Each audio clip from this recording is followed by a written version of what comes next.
बिस्मिल्लाहिर्रहमानिर्रहीम। अस्सलाम वालेकुम। Welcome to the farming tips में शाहिद अली अवान की जानिब से खुश आमदीद। नाजरीन, आज आपको 130 बकरियों के एक छोटे से फार्म पे लेकर आया हूँ। वैसे तो उन्होंने इसके लिए काफ़ी जगह घेरी हुई है। इस फार्म की जो ख़ास बात है वो ये है कि इन्होंने तकरीबन हर नस्ल की बकरियाँ रखी हुई हैं एक ही बाड़े के अंदर, और चंद ही दिनों में ये इसको 250 बकरी के फार्म में एक्सटेंशन देने वाले हैं। जो बंदा इन बकरियों को संभालता है, हम उनसे गोट फार्मिंग के मतलब बुनियादी और मोटी मोटी मालूमात हासिल करने की कोशिश करेंगे और उनकी मदद से उनके फार्म की मुख्तलिफ़ नस्ल की बकरियां भी आपको दिखाएंगे और नस्लों के बारे में भी बताएंगे। हम उनसे उनके मशवरे भी लेंगे गोट फार्मिंग के हवाले से, ताकि जो गोट फार्मर गोट फार्मिंग स्टार्ट करना चाहते हैं उनकी कुछ रहनुमाई हो सके। गोट फार्मिंग को बेहतर तौर पर समझने के लिए वीडियो को आखिर तक देखना होगा। इसके साथ ही साथ प्रॉपर इंटरव्यू शुरू करने से पहले आपको याद दहानी कराना चाहता हूं कि अगर आप हमारे चैनल पर नए हैं या अभी तक आपने हमारा चैनल सब्सक्राइब नहीं किया तो जल्दी से चैनल को सब्सक्राइब करके बेल आइकन दबाएं, ताकि हर नई आने वाली वीडियो की इत्तला आप तक बर वक्त पहुँच सके। वीडियो अच्छी लगे तो इसको लाइक, कमेंट और शेयर ज़रूर कीजिएगा। वीडियोस को मज़ीद बेहतर बनाने के लिए आपकी तजावीज़ का इंतज़ार रहेगा। तो चलें प्रॉपर इंटरव्यू स्टार्ट करते हैं। अस्सलाम वालेकुम। वालेकुम सलाम। भाईजान की हाल है? ठीक है भाईजान। की नाम तुहाडा? मोहम्मद रिजवान। मोहम्मद रिजवान साहब, किनियां बकरियां रखियां जे? 130। 130 केड़ी नस्ल दी बकरियां रखियां जे? हर नस्ल शामिल है। हर नस्ल जी। कोई दसोगे पॉइंट आउट करके नाल जाके सानू दसो हां जरा। राजनपुरी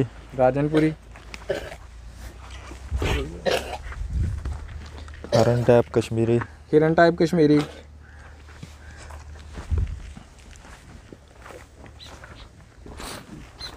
चीनी दोगली ऊंची बोलो सर थोड़ा। चीनी दोगली जी।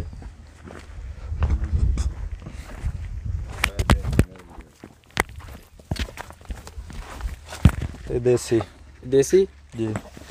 ठीक है। तो इस तो अलावा कोई टैडी भी रखियां जे? टैडी भी है जे? टैडी भी है ना। टैडी भाओ क्यों? टैडी भाओ टैडी मेरे ख्याल से वो भी टैडी है। टैडी ब्रीडर उठाओ हाँ इन्हू।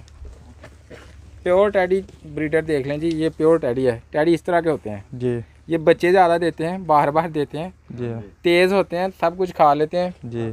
तो अच्छा सर, आप ने बकरियां ये मिक्स रखी हुई हैं, इसमें कोई प्रॉब्लम तो नहीं है?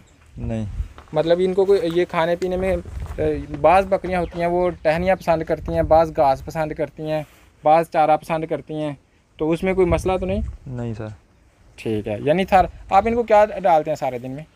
ये बस ले जाना खेतों में चरा चुरा, वहाँ से खेतों में चराते हैं? हाँ जी।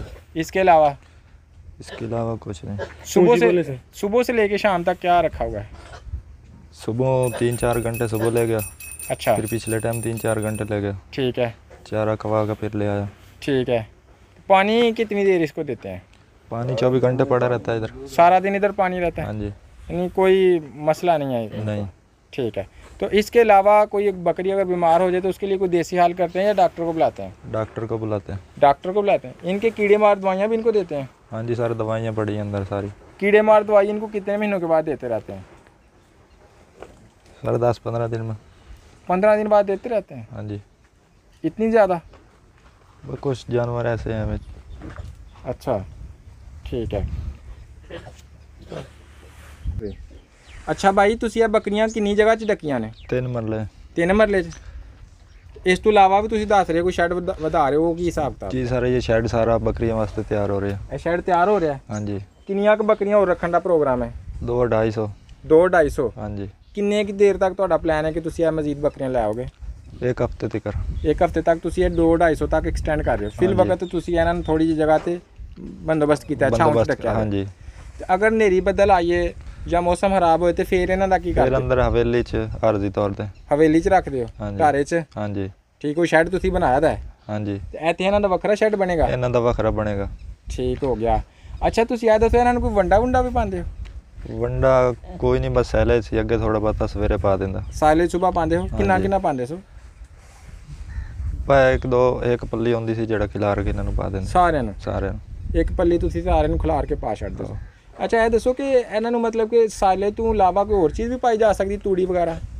ਨਹੀਂ ਤੂੜੀ ਤਾਂ ਨਹੀਂ ਖਾਂਦੀਆਂ। ਤੂੜੀ ਨਹੀਂ ਖਾਣੀਆਂ, ਚਰਦੀਆਂ ਨੇ ਬਸ? ਬਸ ਚਰਦੀਆਂ ਨੇ। ਤੁਹਾਨੂੰ ਹਰ ਟਾਈਮ ਖੇਤ ਲੱਭ ਜਾਂਦੇ ਨੇ ਚਰਾਉਣ ਵਾਸਤੇ, ਬਾਅਦ ਵਿੱਚ ਫਸਲਾਂ ਹੁੰਦੀਆਂ ਨੇ, ਉਦੋਂ ਕੀ ਕਰਦੇ ਹੋ? ਉਦੋਂ ਫਿਰ ਇਹਨਾਂ ਦਾ ਜੰਤਰ ਬੀਜ ਹੋਇਆ, ਬਾਅਦ ਵਿੱਚ ਇਹਨਾਂ ਨੂੰ ਤਿਆਰ ਹੋ ਜਾਏਗਾ। ਜੰਤਰ ਕਿੰਨਾ ਕੁ ਬੀਜਿਆ ਜੇ? ਜੰਤਰ ਹੈ ਕੋਈ 3 ਕਿੱਲੇ। ਕੋਈ ਰੋਡ ਗਰਾਸ ਵੀ ਬੀਜਿਆ ਇਹਨਾਂ ਵਾਸਤੇ? ਨਹੀਂ, ਕਹਿੰਦੇ ਨੇ ਕਿ ਰੋਡ ਗਰਾਸ ਬੱਕਰੀਆਂ ਵਾਸਤੇ ਬੜਾ ਮੁਫੀਦ ਹੈ, ਉਹਦੀ ਵੀ ਕੋਈ ਤੁਸੀਂ ਟਰਾਈ ਕਰ ਸਕਦੇ ਸਰ। ਉਹ ਟਰਾਈ ਕਰਾਂਗੇ ਜਦੋਂ ਸਾਰਾ ਮੁਕੰਮਲ ਹੋ ਗਿਆ ਨਾ ਇਹ। ਹਾਂ ਉਸ ਤੋਂ ਬਾਅਦ ਸਹੀ ਹੋ ਗਿਆ। ਅੱਛਾ ਭਈ, ਇਹ ਨਜ਼ਰ ਆ ਰਿਹਾ ਸੀ ਕਿ ਕੁਝ ਬੱਕਰੀਆਂ ਨੂੰ ਵਾਹ ਲੱਗਾ, ਇਹਦਾ ਕੀ ਹੱਲ ਕਰਦੇ ਹੋ? ਸਰ ਦਵਾਈ ਦਿੰਦੇ ਨੇ ਇਹਨੂੰ, ਡਾਕਟਰ ਸਾਹਿਬ ਨੇ ਦਿੱਤੀ ਉਹਨੇ। ਅੱਛਾ, ਕੋਈ ਦਹੀਂ ਤੇਲ ਮਿਲਾ ਕੇ ਉਹ ਦੇ ਦਿੱਤਾ। ਦਹੀਂ ਔਰ ਤੇਲ ਮਿਲਾ ਕੇ ਦਿੰਦੇ? ਹਾਂਜੀ। ਉਹਦੇ ਨਾਲ ਵੀ ਕੋਈ ਫਰਕ ਪੈਂਦਾ? ਉਹਦੇ ਨਾਲ ਹੀ ਫਰਕ ਪੈਂਦਾ। ਠੀਕ ਹੈ। ਇੱਕ ਬੱਕਰੀ ਤੁਹਾਨੂੰ ਕਿੰਨੇ ਕੁ 'ਚ ਮਿਲ ਗਈ ਸੀ? ਛੋਟੀਆਂ ਛੋਟੀਆਂ ਲਈਆਂ ਹਜੇ ਕਿ ਵੱਡੀਆਂ ਲਈਆਂ ਹਜੇ? ਬਸ ਕੁਛ ਛੋਟੀਆਂ ਨੇ ਕੁਛ ਵੱਡੀਆਂ ਨੇ। ਜਦੋਂ ਤੁਸੀਂ ਖਰੀਦੀਆਂ ਹਨ ਉਦੋਂ ਕਿਸ ਤਰ੍ਹਾਂ ਦੀਆਂ ਹਨ? ਉਦੋਂ ਛੋਟੀਆਂ ਸਨ, ਬੜੀਆਂ ਹੀ ਸਨ। ਭਾਈ ਇਹ ਤੁਸੀਂ ਬੱਕਰੀਆਂ ਕਿੱਥੋਂ ਖਰੀਦੀਆਂ ਨੇ? ਰਾਜਨਪੁਰ ਤੇ ਕਸ਼ਮੀਰ 'ਚ। ਕਿੰਨੇ ਦੀ ਬੱਕਰੀ ਪੈ ਗਈ ਹਜੇ? 20,000 ਮੁੱਟਾ ਹੀ ਸੀ ਸਾਰਾ। ਮੁੱਟਾ ਹੀ? ਛੋਟੀ ਵੱਡੀਆਂ ਮੁੱਟਾ ਕਰਕੇ ਸਾਰਾ ਹੀ। ਤੇ ਉਹਦੇ 'ਚ ਮੁਖਤਲਿਫ ਨਸਲਾਂ ਵੀ ਮਿਕਸ ਹਨ? ਸਾਰੀਆਂ ਨਸਲਾਂ ਮਿਕਸ ਹਨ। ਮਿਕਸ ਨਸਲਾਂ ਤੁਸੀਂ ਲੈ ਕੇ ਆਏ? ਹਾਂਜੀ। ਤੇ ਮੰਡੀ 'ਚ ਲਿਆਉਂਦੇ ਆ ਜੇ ਕਿ ਕਿਸੇ ਘਰ 'ਚੋਂ? ਮੰਡੀ 'ਚੋਂ। ਮੰਡੀ 'ਚੋਂ। ਬੱਕਰੀਆਂ ਨੂੰ ਬਿਮਾਰੀਆਂ ਕਿਹੜੀਆਂ ਲੱਗ ਸਕਦੀਆਂ? ਬਿਮਾਰੀਆਂ ਨਜ਼ਲਾ, ਜ਼ੁਕਾਮ, ਰਿੱਕ, ਖਾਂਸੀ। ਅੱਛਾ, ਇਹ ਕਿਸ ਵਜ੍ਹਾ ਤੋਂ ਲੱਗਦੀਆਂ? ਇਹ ਬਸ ਕੋਈ ਚਰੇ ਚੁਰੇ ਦੀ ਵਜ੍ਹਾ, ਕੋਈ ਗਰਮੀ। ਤੇ ਇਹਦਾ ਕੋਈ ਹੱਲ? ਇਹਦਾ ਹੱਲ ਦਵਾਈ ਸ਼ਵਾਈ ਦਿੰਦੇ ਨੇ ਡਾਕਟਰ ਸਾਹਿਬ, ਸਾਰੀ ਲਿਖ ਕੇ ਦਿੱਤੀ ਉਹਨੇ ਦਵਾਈ। ਅੱਛਾ, ਵੈਕਸੀਨੇਸ਼ਨ ਕਿੰਨੀ ਦੇਰ ਬਾਅਦ ਇਹਦੀ ਕਰਵਾਉਣੀ ਹੁੰਦੀ ਜੇ? ਯਾਨੀ ਇਹਦੇ ਦਵਾਈਆਂ ਕਿਦੋਂ, ਵੈਕਸੀਨੇਸ਼ਨ ਟੀਕੇ ਵਗੈਰਾ ਲਾਉਂਦੇ ਨੇ ਕਿੰਨੀ ਦੇਰ ਤੱਕ? ਡਾਕਟਰ ਸਾਹਿਬ ਆਉਂਦੇ ਨੇ, ਲਾ ਜਾਂਦੇ ਨੇ। ਅੱਛਾ ਇਹ ਦੱਸੋ ਕਿ ਤੁਹਾਡੀ ਬੱਕਰੀਆਂ ਸੌਂਦੀ ਕਿੰਨੀ ਦੇਰ ਬਾਅਦ ਨੇ? 6 ਮਹੀਨੇ ਬਾਅਦ। ਦੇਸੀ ਵੀ 6 ਮਹੀਨੇ ਬਾਅਦ ਸੌ ਪੈਂਦੀਆਂ ਨੇ ਤੇ ਟੈਡੀ ਵੀ? ਹਾਂਜੀ। ਜਾਂ ਟੈਡੀ ਛੇਤੀ ਸੌਂਦੀਆਂ ਨੇ? ਇਕੱਠੀਆਂ ਹੀ। ਇਕੱਠੀਆਂ ਹੀ? ਜੀ। ਬੱਚੇ ਕਿਹੜੀ ਨਸਲ ਜ਼ਿਆਦਾ ਦਿੰਦੀ? ਦੇਸੀ। ਦੇਸੀ ਜ਼ਿਆਦਾ ਦਿੰਦੀ ਹੈ? ਹਾਂਜੀ। ਟੈਡੀ ਨਾਲੋਂ? ਟੈਡੀ ਨਾਲੋਂ। ਉਹ ਨਾ ਕਰੋ, ਟੈਡੀ ਬੱਕਰੀ ਬੱਚੇ ਮੇਰੇ ਹਾਲ 'ਚ ਜ਼ਿਆਦਾ ਦਿੰਦੀ ਹੈ। ਇਹ ਇੱਕ ਹੀ ਦਿੰਦੀ ਹੈ। ਟੈਡੀ ਇੱਕ ਦਿੰਦੀ ਹੈ? ਤੇ ਦੇਸੀ? ਦੇਸੀ 2 ਦਿੰਦੀ ਨੇ, 3 ਨਹੀਂ ਦਿੰਦੇ।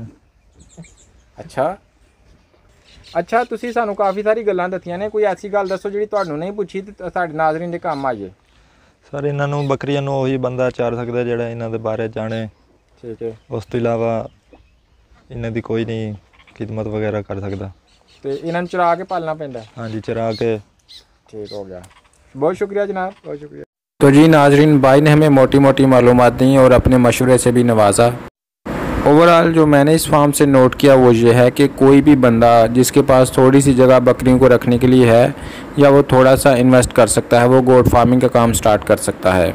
जैसे आपको इन्हीं का देख लें, ज़्यादा से ज़्यादा 6 से 8 मरले का ये प्लाट है जिसके अंदर ये बकरियां इन्होंने रखी हुई हैं। एक बड़ा सा दरख्त इसके साथ लगा हुआ है, थोड़ी सी इन्होंने बाड़ बना के उसके ऊपर ये जो साया मुहैया करने के लिए चादर लगा दी है। ये कोई बहुत ज़्यादा एक्सपेंसिव नहीं है, लेकिन मैं ये समझता हूँ कि कोई काम शुरू कर लेना ही बहादुरी नहीं होता। बेहतर ये रहता है कि बंदा मुनासिब प्लानिंग कर ले और फिर स्टार्ट करे।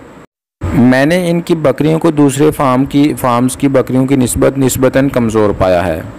तो अगर आप गोट फार्मिंग में दिलचस्पी रखते हैं तो मेरा मशवरा यही है कि आप क्वांटिटी की बजाय क्वालिटी पर ज़्यादा ज़ोर दें। इंशाल्लाह आपको कम बकरियों से ज़्यादा मुनाफा मिल जाएगा। और इसके साथ ही साथ ये मशवरा भी देना चाहूँगा कि अगर आप गोट फार्मिंग करना चाहते हैं तो बहुत ज़्यादा नस्लों की बकरियां एक ही बाड़े के अंदर रखने से बेहतर है कि आप सिर्फ चंद 1 या 2 नस्लों पे फोकस करें और उन्हीं के ऊपर ज़्यादा तवज्जो दें। और बेहतर रहता है कि आपके पास वो नस्ल हो जो आपके इलाके में ज़्यादा पाई जाती है। नए गोट फार्मर को अपने इलाके की नस्ल संभालने में ज़्यादा दिक्कत पेश नहीं आती। और अगर आप तजर्बाकार गोट फार्मर हैं तो फिर ज़रूर आपको नई नई नस्लों पे तजर्बात करना चाहिए ताकि पता चल सके कि आपके इलाके में और कौन कौन सी नस्लें कामयाब हैं और लोगों की भलाई हो सके। तो आज की वीडियो में इतना ही, इंशाल्लाह फिर मिलेंगे एक नई वीडियो के साथ। तब तक के लिए अल्लाह हाफिज़।